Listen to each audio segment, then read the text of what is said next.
सुंदरता का घमंड प्रेरणादायक कहानी। रश्मि को अपनी सुंदरता पर बहुत घमंड था।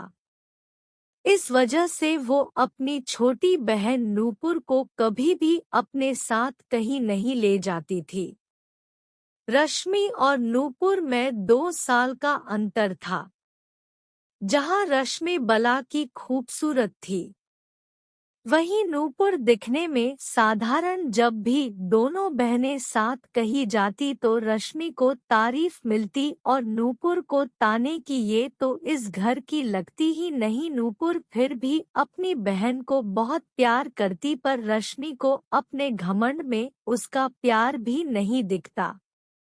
नूपुर पढ़ाई के साथ घर के काम में भी माँ का हाथ बटा देती। धीरे धीरे नूपुर हर काम में होशियार होने लगी और संस्कारी तो वह बचपन से ही थी।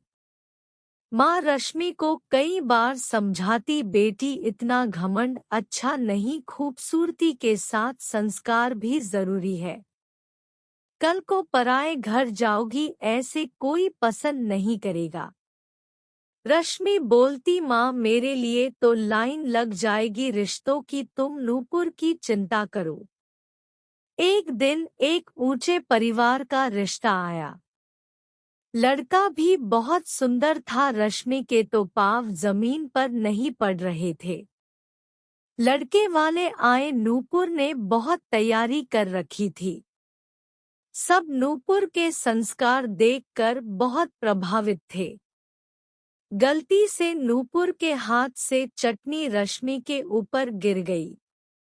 रश्मि गुस्से में भूल गई कि सब बैठे हैं। अपनी आदत के अनुसार नूपुर को जलील करने लगी। ये सब देख लड़के वालों ने अपना इरादा बदल लिया और नूपुर का हाथ मांग लिया। लड़के को भी नूपुर पसंद थी। रश्मि की माँ बोली, पर रिश्ता तो रश्मि के लिए था। लड़के वालों ने कहा, हमें बहू सुंदर नहीं संस्कारी चाहिए।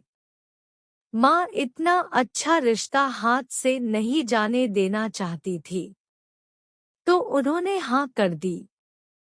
रश्मि का घमंड टूट चुका था। उसे समझ आ गया था कि खूबसूरती ही सब कुछ नहीं होती।